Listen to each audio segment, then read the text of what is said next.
Greetings, Thrillseekers. I am the Master Programmer. Today, I bring you 3 chilling stories unearthed by Morpheus, our guide into the surreal and the terrifying. These stories explore the fragile spaces between worlds, places meant for transition, but never for staying. So, if you're looking for a fright, something scary to watch at night, stay with us as we delve into these 3 tales. First, in Dead Mall. A group of urban explorers venture into an abandoned shopping center seeking adventure. But when the layout begins to change and the exit vanishes, they realize they are no longer just exploring. The mall itself is watching, and they are unable to escape. Next, in Tunnel 47. 2 friends uncover a forgotten subway tunnel beneath New York City. But as time unravels and one of them disappears, the survivor is left to face a horrifying truth: that he might never get out. Finally, in The Motel Between Worlds. A weary traveler checks into a roadside motel, only to find himself in a place that won't let him leave, because it's been waiting for him all along. These stories are not for the faint of heart, so sit back, turn down the lights, and prepare to step into the forgotten spaces between reality and nightmare. And if you enjoy our content, be sure to like and subscribe for more chilling stories and dark discoveries. Welcome to another journey into the unknown, brought to you by the Dark Files.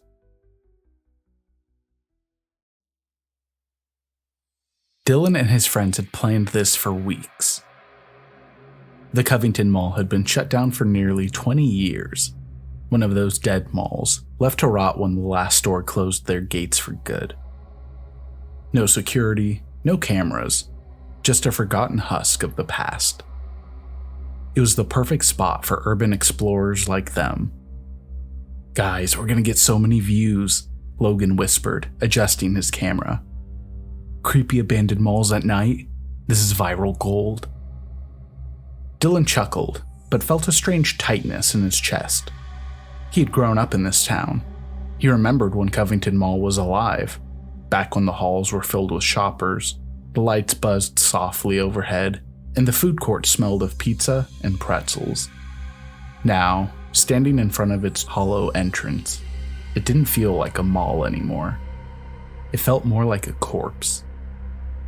They climbed in through a gap in the boarded-up entrance, their flashlights cutting through the heavy darkness. The air was stale, thick with dust and time. "All right," Logan whispered, "stick together." Their footsteps echoed, bouncing off the empty storefronts. The mannequins in the display window stood frozen in place, some toppled over, their plastic limbs disjointed. Dylan's flashlight flickered as they passed the old toy store. The posters in the window were faded, the once bright colors drained away. Then, music crackled to life. A soft, distant jingle, like a shopping mall radio station barely clinging to existence. Dylan froze. "Did you hear that?" The others stopped. The music cut off. "Nah, man, you're just creeping yourself out," Mason chuckled. "Let's check out the food court." Dylan hesitated, but followed. Still, he could have sworn the mannequins had moved ever so slightly. They reached the food court. The smell of rot lingered, though there was nothing there to decay. They set up their cameras, joking, laughing, making ghost hunting commentary. But Dylan's unease grew heavier. Something was wrong. He glanced at the directory sign, the giant map that showed the mall's layout. Only, it was wrong. The stores were listed in the wrong order. Some had never existed, and worse, the food court wasn't supposed to have a third hallway. "Hey," he called. "Was that here before?" The others turned. A new hallway stretched beyond the food court, where nothing should be. It wasn't just another corridor. It was pitch black, deeper than the rest of the mall. Logan adjusted his camera. That's new. We should leave, Dylan muttered. But Logan was already stepping forward. The further they walked, the more wrong it felt. The mall was already abandoned, but this hallway felt unfinished. The walls were bare concrete, no storefronts, no advertisements, just a long, stretching tunnel of darkness. Overhead, the mall speakers crackled to life.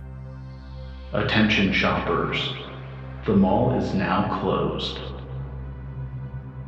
Silence. Then, footsteps, but it wasn't theirs. It came from deeper down the hall. Run! They turned and bolted. The mall was different now. The food court was gone. The stores were rearranged. The exit was nowhere in sight. Where's the entrance?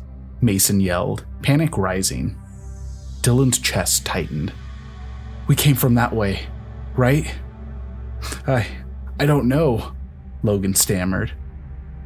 The speaker buzzed again. All shoppers must exit immediately. A mannequin toppled over nearby, then another, and another. The lights began flickering. They ran, turning corner after corner, but the halls kept repeating. The mall felt alive. The mannequins weren't where they left them. Some stood in new positions. Others had arms outstretched, as if reaching for them. Dylan grabbed Logan's wrist. We have to. A shuffling sound. Mason screamed. Dylan turned, and Mason was gone. The darkness swallowed the hall behind them. Something moved in it. Dylan and Logan sprinted towards the atrium, toward the only light left, a set of glass doors. The exit. They slammed into them, pushing. The doors wouldn't budge. The glass was so cold. Dylan looked up. His own reflection stared back. But Logan's wasn't there. The mall speakers whispered, one last time. Thank you for shopping with us. The lights snapped off. The cameras laid abandoned on the floor, their batteries long dead. Ethan and Jake weren't supposed to be down here. The subway tunnel stretched ahead, dark and endless, the air thick with the scent of rust and concrete. Their footsteps echoed, swallowed by the vast emptiness beneath New York City. You sure this is the right spot? Jake asked, adjusting the strap of his backpack. Ethan checked the old map on his phone. Yeah, this section was decommissioned in the 70s. No trains, no security, just a dead tunnel. Jake exhaled, grinning. Urban exploration at its finest. They had spent months researching abandoned subway stations, secret platforms buried beneath the city. Some were well documented. Others, like Tunnel 47, were practically a myth. No official records, no blueprints, just whispers from retired transit workers claiming the tunnel didn't lead anywhere. That was exactly why they had to see it for themselves. They found the service door tucked away behind an old maintenance closet, rusted and unlocked. The moment they stepped through, the air changed. It was too still, the kind of silence that pressed against your skull. Jake whistled, the sound bouncing endlessly. Creepy as hell. Ethan ran a hand along the tiled wall.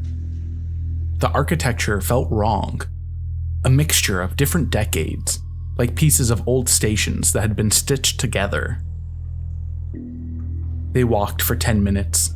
The tunnel sloped downward, ground tilting at an angle so gradual they barely noticed. Then, the tunnel opened up to a station. The sign above the platform read, Marble Gate Station. The station was eerily pristine, as if it had been maintained despite being forgotten. "Dude," Jake muttered, "this place is untouched." Ethan lifted his camera, adjusting the lens. No dust, no rats. It's like someone's still taking care of it. Jake peered down the tunnel. No end in sight, just blackness. "Think it leads to another station?" Jake asked. Ethan hesitated. Every instinct told him not to go deeper, but they hadn't come this far to stop now. He exhaled. "Let's find out." They followed the platform to an unmarked passageway leading further underground. The deeper they went, the older everything looked.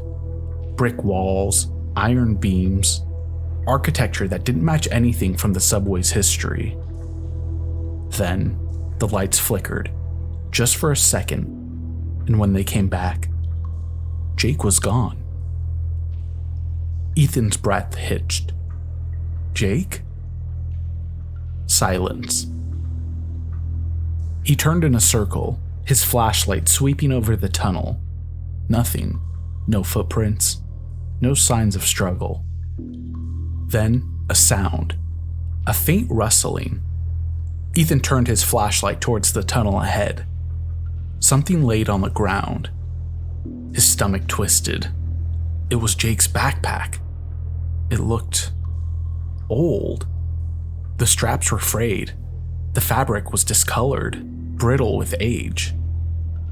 Ethan crouched, reaching out. Inside, he found his own handwriting. A note scribbled in his own handwriting. "Keep going. Don't look back." Ethan's pulse pounded. He swallowed hard and stuffed the note into his pocket. Then, he ran. Ethan sprinted through the tunnels. Everything was changing around him, shifting between eras with every turn. As he was running, he saw it, a figure lying on the ground ahead. It was Jake, but something was wrong. Jake's clothes were rotted, his skin sunken dry like old leather. His body was curled against the wall, arms wrapped around himself, as if he had died alone, waiting. Ethan staggered back. Jake had only been gone minutes, but it looked like his body had been here for years. He looked down at Jake's corpse, then noticed something clutched in his friend's skeletal fingers. A notebook. Ethan pried it free, heart hammering. It was his notebook, and the last entry sent a chill through his bones. "I don't have much time left." This didn't make sense. Jake was already dead, but the words weren't old. The ink was still wet. Ethan heard it then. A train approaching. He turned towards the platform. The station had changed again. Brighter, newer, like it had been pulled back into the present. The train roared closer. He bolted towards the platform. The second his foot hit the concrete, he was back. The sound of a normal subway station surrounded him. A real train pulled in, passengers waiting at the platform. The real world had returned. The tunnel behind him, gone. Ethan made his way home in a daze. His apartment felt smaller, like the world had closed in on itself. He set his backpack down, trying to catch his breath. Then he noticed something on his desk. A notebook. His notebook. He flipped through the pages with trembling fingers, and at the very end, a message scrawled in his own handwriting. written tonight.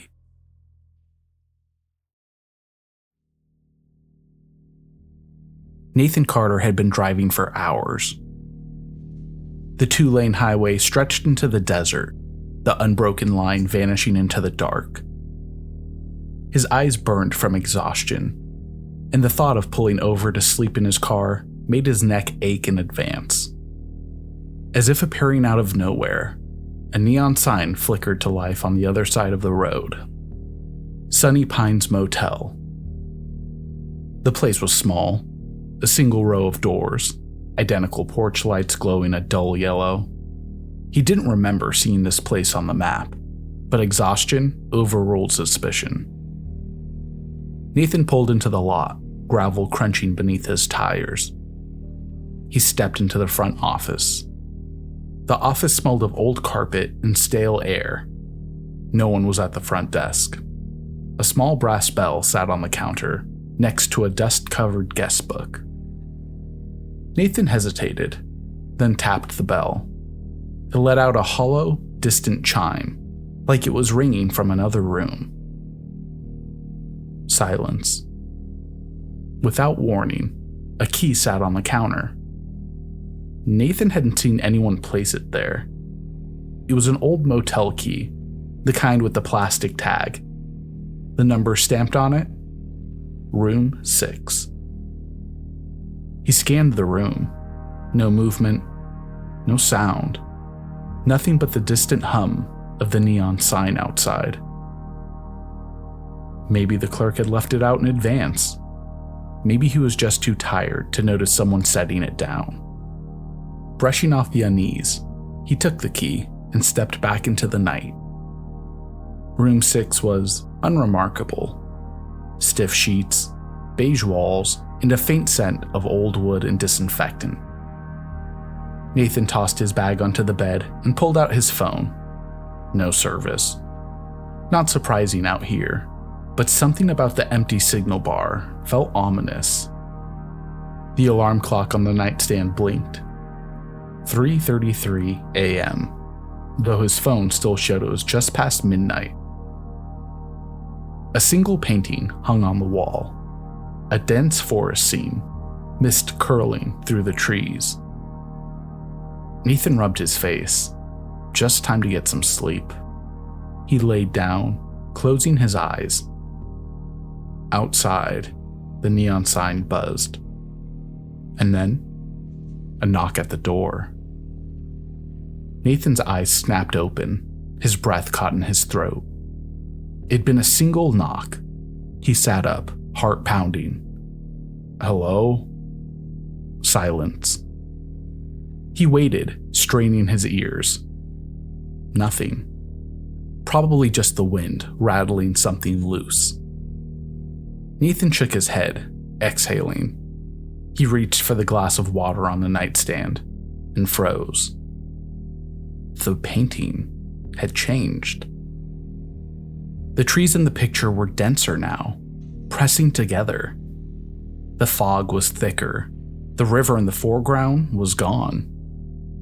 Nathan stared. Had it always looked like that? The alarm clock still blinked, 3:33 a.m. Something about the room felt off balance, like the air was heavier than before. He laid back down, forcing his eyes shut. Eventually, exhaustion won. When Nathan woke up, he was in a different room.